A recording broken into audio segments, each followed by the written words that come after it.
Wow, what another beautiful morning here on the lovely island of Maui. I want to thank you, Chris, for inviting me to come out here and stay here in Maui. We're in Lahaina right now. Tell us a little bit about that area of Maui. Lahaina is the heart and soul of the island of Maui.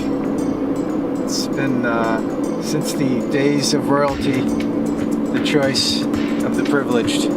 So, really? Oh yeah. Why is that? Just because of the orientation of the beach in Ka'anapali, the sunsets. Has a lot of spiritual meaning to the area, and the weather. I mean, it's got perfect weather. This is about as ugly as a morning as you get here, thankfully. Wow, it's still gorgeous. Yeah. So. All right, tell us a little bit about what you do for a living. So, we have I have a small real estate brokerage that focuses on the term we use is making Maui reality. So giving people the opportunity to make it reality for a week or a month or on a permanent basis if someone is going to purchase real estate here in Maui. So we're helping others experience that it factor. We stayed at Hanuakai Resort and Spa, which is the first new full ownership construction on Ka'anapali Beach in 25 years. It's close to a 5-star experience there. As you saw, the accommodations are incredible. Lots of activities for families. Great swimming pools, fitness center, Duke's restaurant on site, which is an iconic restaurant here in the islands.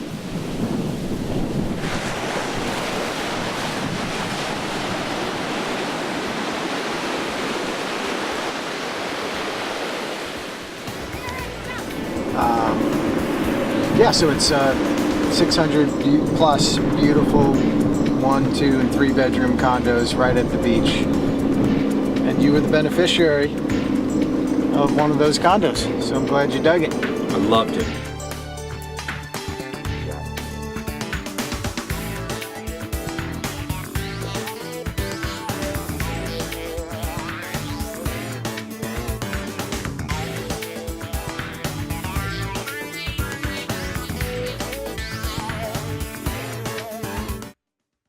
There's been just a few, literally maybe 3 resorts in the 15 years that I've resided here that have been added to the west side, to the Lahaina side of Maui. But there's a real concerted community effort to balance, the benefits of development with the economy and such, and maintaining, this it factor that Maui has that very few other places have. And that it factor goes beyond just what you're speaking to, the climate and the scenery. There's something else. There's a spirit here that you don't find in other. That's very rare and unique. You can get your surfing done and rent a nice place. Or buy a condo. Or buy a condo, right. So we have I have a small real estate brokerage that focuses on the term we use is making Maui reality.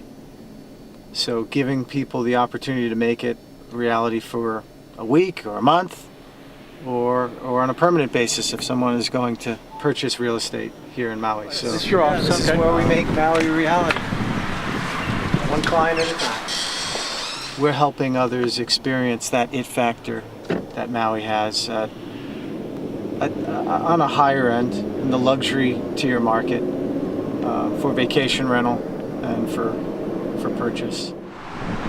Yeah, we got to fuel up the mind, the body, all that good stuff, and part of that fuel is right there. What is this? It's, coconuts? Yeah, coconut stash that we use for coconut smoothies. You keep them. You keep the crew well hydrated with coconut Yeah, well, smoothies? more than just hydrated, just fueled up, so Great. you know they're not napping after a big old meal, big old plate lunch here in Hawaii.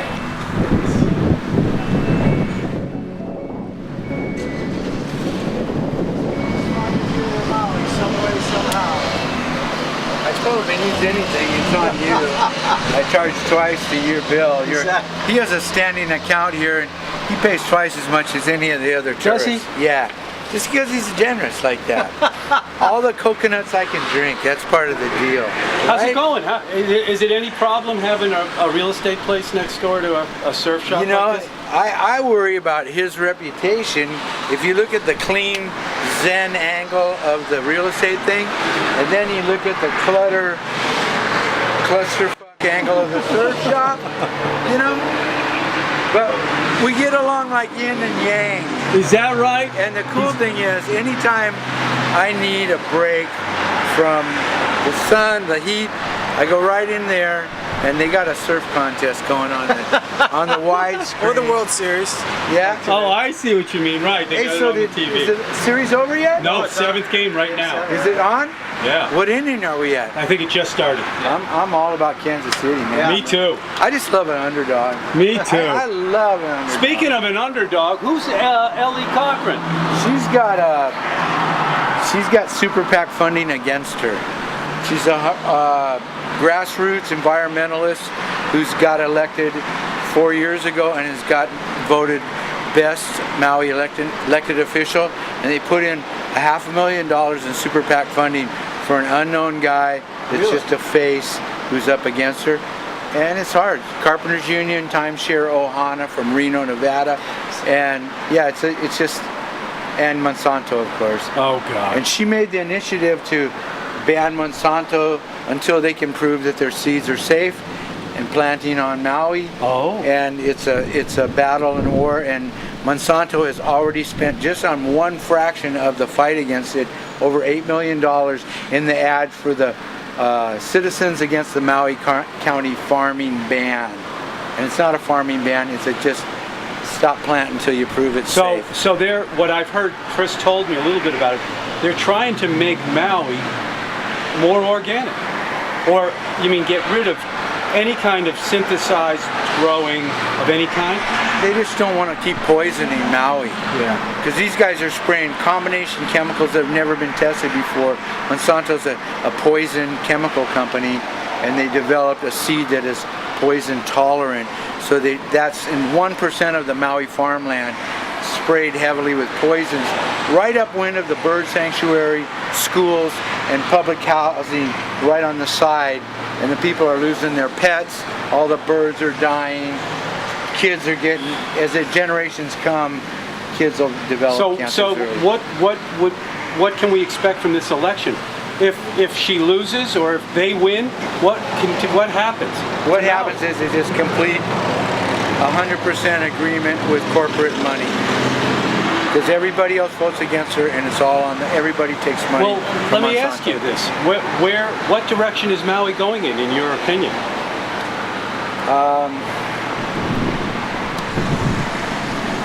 The new media, cell phones, Facebook, and all that stuff might be able to change it. But if you take the whole direction of the country, the 1% is just murdering the middle class, and Maui too. It's people are just working their ass off just to stay afloat. Highest prices, everything you can think of, gas, insurance, rents, foods, and just working 2 jobs to just to keep food on your table. Yep. Nobody's banking hard. Of course, us guys that are our own independent businessmen work 50 hours a month, 50 hours a week minimum. Yeah. You know, How's we're staying business? on top. Today I had 2 sales. But if they're big sales, they're good, right? No oops. 2 flags went to one lady and one guy rented a board for 5 days.